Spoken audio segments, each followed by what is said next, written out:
बिस्मिल्लाहिर्रहमानिर्रहीम। अस्सलामु अलैकुम। मैं Yasir Mahmood Bhat Edify Consultants Private Limited Gujarat office से एक दफ़ा फिर आपकी खिदमत में हाज़िर हूँ।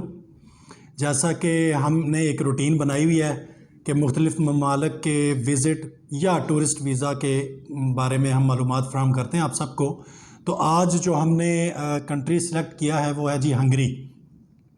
आज मैं आपको हंगरी के बारे में उसके टूरिस्ट या विज़िट वीज़ा के बारे में मालूमात फ़राहम करूँगा।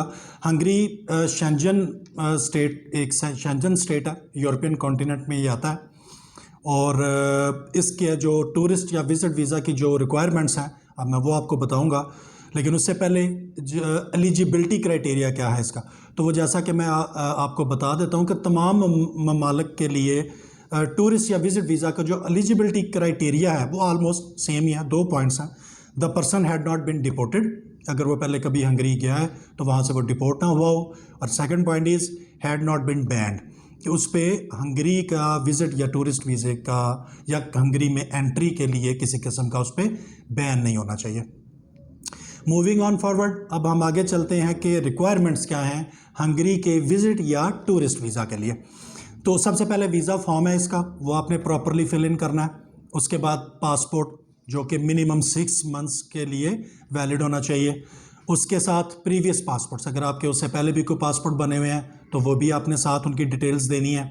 फ़ोटो, इसका भी क्राइटेरिया शेंजन कंट्री है तो ऑलमोस्ट वही होगा जो बाकी शेंजन एरियाज़ के लिए है कि पासपोर्ट साइज़ ही होना चाहिए वाइट बैकग्राउंड के साथ। उसके बाद इसमें एक नया एडिशन आ गया कि ये आपका CNIC की डिटेल्स भी लेंगे, जो आपका कंप्यूटराइज्ड नादरा की तरफ से जो आपका शनाख्ती कार्ड इशू है उसका। उसके बाद FRC है, फैमिली रजिस्ट्रेशन सर्टिफिकेट। अगर आप मैरिड हैं तो आपका, आपकी वाइफ का, आपके बच्चों का उसमें सारी डिटेल्स आ जाएंगी अलॉन्ग विद योर पेरेंट्स। और अगर आप मैरिड नहीं हैं तो आपकी और आपके पेरेंट्स की डिटेल्स आ जाएंगी।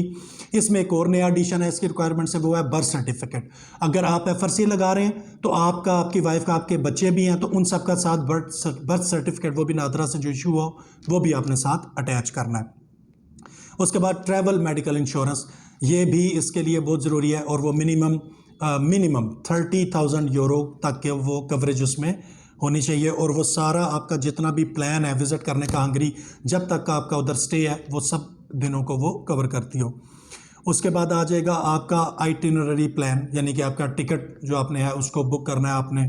उसके बाद आपका अकोमोडेशन प्लान है, यानी आपने अगर टूरिस्ट वीज़ा अप्लाई करना है तो आपकी होटल बुकिंग, होटल का नाम, उसका कॉन्टैक्ट नंबर, वो सारा आप साथ लगाएंगे। और अगर आप विज़िट वीज़ा अप्लाई कर रहे हैं तो अगर आप किसी फ्रेंड को विज़िट कर रहे हैं, किसी फैमिली मेम्बर को विज़िट कर रहे हैं तो उसकी सारी डिटेल्स के वो कहाँ पे रहता है या रहती है और उसका कॉन्टैक्ट नंबर, ये सारा। और this is the only difference between tourist visa और विज़िट वीज़ा। उसके बाद प्रूफ ऑफ फंड्स, ये ऑब्वियसली आप अपनी बैंक स्टेटमेंट से प्रूव करेंगे और बैंक स्टेटमेंट मिनिमम 6 मंथ्स की आपको साथ लगानी है। जो एम्बेसी है, कुछ एम्बेसीज बोलती हैं आप 3 मंथ्स की भी लगा दें, लेकिन मैं रिकमेंड यही करता हूँ कि आप मिनिमम 6 मंथ्स की बैंक स्टेटमेंट साथ ज़रूर लगाएं।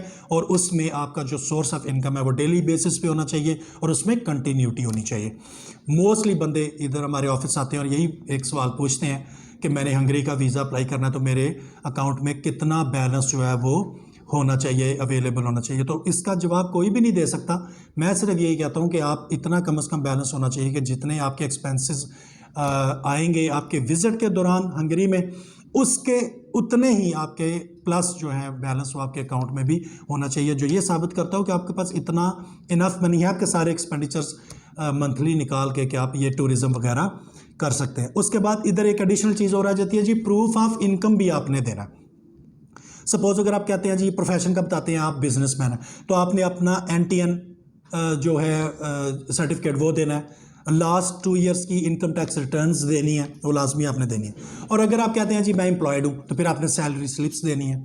और अगर आप कहते हैं कि जी मैं कोई कंपनी ओनर हूँ तो फिर आपने अपनी कंपनी का रजिस्ट्रेशन सर्टिफिकेट साथ लगाना है। और अगर आप कहते हैं कि जी मैं गवर्नमेंट का मुलाजम हूँ या किसी ऐसे इदारे का जो जहाँ से बगैर इजाज़त आप छुट्टी नहीं ले सकते या आउट ऑफ कंट्री नहीं जा सकते, तो फिर उस ऑर्गेनाइजेशन या उस डिपार्टमेंट का NOC आपने साथ लगाना है। उसके बाद एसेट्स डिटेल, ये कुछ एम्बेसीज नहीं मांगती हैं, लेकिन मैं रिकमेंड करता हूँ कि जब भी आप प्रूफ ऑफ फंड्स लगाते हैं या प्रूव करते हैं तो अगर आपके नाम कोई प्रॉपर्टी है, लाइक कोई हाउस है जिस घर में आप रह रहे हैं वो आपके नाम है, कोई प्लॉट है या कोई गाड़ी या कोई भी वैल्यूएबल चीज़, तो उसकी इवैल्यूएशन रिपोर्ट बना के तो वो भी आप साथ ज़रूर लगाए। एक एडिशनल डॉक्यूमेंट हो जाएगा, सपोर्टिंग डॉक्यूमेंट। उसमें हंगरी के वीज़े के लिए एक एडिशनल रिक्वायरमेंट उन्होंने रखी हुई है जी, कवरिंग लेटर भी आपने लगाना है, जो आपका डिटेल्ड इंटेंडेड प्लान, यानी आपने क्या करना है during your stay in Hungary, आप क्या क्या करेंगे, कितने दिनों के लिए आप जाना चाह रहे हैं, क्यों जाना चाह रहे हैं। तो अगर आप बिजनेसमैन हो तो अपने लेटर पैड पे लिख देंगे, अगर आप कंपनी की तरफ से हैं तो कंपनी के लेटर पैड पे लिख देंगे, और अगर आप एम्प्लॉयड है तो ऑब्वियसली आप वो सैलरी स्लिप जो आप लेनी है तो आप अपने एम्प्लॉयर की तरफ से एक लेटर बना के, उसको हम कवरिंग लेटर बोलते हैं, जिसमें आप बेसिकली एक छोटी सी ब्रीफ एक डिटेल देंगे एम्बेसी को कि आप क्यों जाना चाह रहे हैं, क्या करेंगे आप उधर ड्यूरिंग स्टे, और ये सारा एक अपना प्लान उनके साथ आप शेयर कर लेंगे। आगे चलते हैं। अब आ जाता है कि हंगरी की जो टूरिस्ट वीज़ा है या विजिट वीज़ा है उसकी फ़ीस कितनी है। तो वो है जी आजकल 24,000 पाकिस्तानी रुपीज़, 24,000 रुपये। उसके बाद आ जाएगा जी हाउ टू अप्लाई, आपने अप्लाई कैसे करना है। तो इसका भी मैनुअल फॉर्म है, ऑनलाइन एम्बेसी जो हंगेरियन एम्बेसी इन इस्लामाबाद है उसकी वेबसाइट पे आप जाएंगे, वहाँ से आप उनका जो फॉर्म है, जो रिलेटेड फॉर्म है ये टूरिस्ट वीज़ा, इसको वो सी टाइप वीज़ा बोलते हैं हंगरी वाले, तो उसका फॉर्म जो है उसको डाउनलोड करेंगे, फिर उसको प्रॉपरली फिल इन करेंगे और उसको साइन करेंगे। उसके बाद आप जब सबमिट करवाएंगे अलॉन्ग विद, जैसा कि मैंने आपको बताया, जो सपोर्टिंग डॉक्यूमेंट्स हैं, वीज़ा रिक्वायरमेंट्स जो मैंने आपको बताई हैं वो उसके साथ अटैच करेंगे, और उसी वेबसाइट पे हंगेरियन एम्बेसी इस्लामाबाद, उसकी वेबसाइट पे आप एक प्रॉपर तरीका है कि आप अपॉइंटमेंट बुक करेंगे। तो जो भी फिजिबल या पहली अवेलेबल आपके लिए अपॉइंटमेंट होगी, जब आप उसको बुक कर लेंगे तो उस दिन आप एम्बेसी में जाकर तो इसको form along with your supporting documents आप उसको सबमिट करेंगे। टाइम ऑफ प्रोसेसिंग क्या है, तो Hungary embassy minimum 15 working days लेती है, इसके अंदर अंदर आपको इंशाल्लाह वो आ जाता है जवाब। उसके बाद वीज़ा पीरियड, जो हंगरी का विजिट या टूरिस्ट वीज़ा है that shall not exceed 90 days, 90 days से ज़्यादा का वीज़ा वो कभी भी नहीं देंगे, लेकिन इट डजेंट मीन को आपको 3 मंथ्स का वीज़ा देंगे। मैक्सिमम जो टूरिस्ट या विजिट वीज़ा है वो 90 डेज़ का हो सकता है, लेकिन जब आप फर्स्ट टाइम अप्लाई करते हैं तो ऑब्वियसली वो ऑलमोस्ट उतना ही आपको वीज़ा इशू करेंगे जितने आप टिकट लगाएंगे या जितना आपने एक इंटेंटेड प्लान अपना किया होगा या जो भी अपने फॉर्म में लिखा होगा। तो ये डिपेंड करता है कि आपका फर्स्ट टाइम आप वीज़ा अप्लाई कर रहे हैं, सेकंड टाइम है, या मल्टी टाइम्स आप वीज़ा ले चुके हैं, ये उस पर डिपेंड करता है कि आपको कितनी देर का वीज़ा मिलेगा। बट जब भी आप अप्लाई करेंगे visa shall not exceed 90 days, जो वीज़ा पीरियड है हंगरी का, कैटेगरी बात हो रही है विजिट या टूरिस्ट की। उसके बाद आ जाता है नंबर ऑफ़ एंट्रीज। तो ऑब्वियसली जैसे कि मैंने आप बताया, फर्स्ट टाइम आप अप्लाई करेंगे तो वो उतना ही आपको वीज़ा अप्लाई इशू करेंगे जितना आपने टिकट लगाया है, जितना आपने अपना प्रपोज्ड एक्टिविटीज़ का जो प्लान आप कवरिंग लेटर में लिखेंगे। तो वो अगर 7 दिन का 10 दिन का देंगे तो ऑब्वियसली वो सिंगल एंट्री मिलेगा। अगर आप सेकंड टाइम अप्लाई कर रहे हैं तो ऑब्वियसली वो महीने तक भी जा सकता है वीज़ा। अगर महीने का आपको वीज़ा अप्लाई करेंगे तो वो मल्टीपल वीज़ा या 2 एंट्रीज़ का भी ये हंगरी वाले लिख देते हैं कि आपको जी ओनली 2 टाइम्स एंट्री आपको अलाउ करेंगे। और अगर आप मोर देन 2 टाइम्स तीसरी दफ़ा अप्लाई कर रहे हैं हंगरी का वीज़ा और आपको 2 मंथ्स का या अप टू 90 डेज 3 मंथ्स का वीज़ा मिल गया तो आपको मल्टीपल एंट्री भी वो अलाउ कर सकते हैं। उसके बाद आ जाएगा जी पीरियड ऑफ स्टे। अगर आप हंगरी का वीज़ा आपको मिलता है तो आप कितने दिन वहाँ पे स्टे कर सकते हैं। तो ये टोटली डिपेंड करता है जी आपके वीज़ा के ऊपर। फॉर एग्जांपल आपने फर्स्ट टाइम किया, आपको 7 दिन का या 10 दिन का या 12 दिन का वीज़ा मिला, तो आप जितना आपका वीज़ा वैलिडिटी है उतना ही आपका उधर स्टे है। सपोज आपने सेकंड टाइम अप्लाई किया, आपको महीने का, सवा महीने का वीज़ा मिल गया, तो जितना वैलिडिटी आपके उसकी वीज़ा की है उतना ही आप उधर स्टे कर सकते हैं। तो ऑब्वियसली ये एम्बेसी आपको 90 डेज से ज़्यादा तो वीज़ा देगी नहीं। तो अगर ये आपको 90 डेज़ का वीज़ा भी इशू करेंगे तो वो 90 डेज़ ही आपका पीरियड ऑफ स्टे होगा उसमें। उसके आगे चलते हैं जी वर्क या बेनिफिट्स। तो under the category of tourist visa और विजिट वीज़ा आप हंगरी में ना काम कर सकते हैं, ना किसी किस्म के बेनिफिट के लिए आप एप्लीकेबल हैं। And least but not the last, इसमें भी एक एडिशनल एक उन्होंने फीचर दिया कि इन केस खुदा नास्ता आप वीज़ा अप्लाई करते हैं और आपका वीज़ा टूरिस्ट वीज़ा या विजिट वीज़ा रिफ्यूज़ हो जाता है, तो ये भी आपको अपील का राइट देते हैं।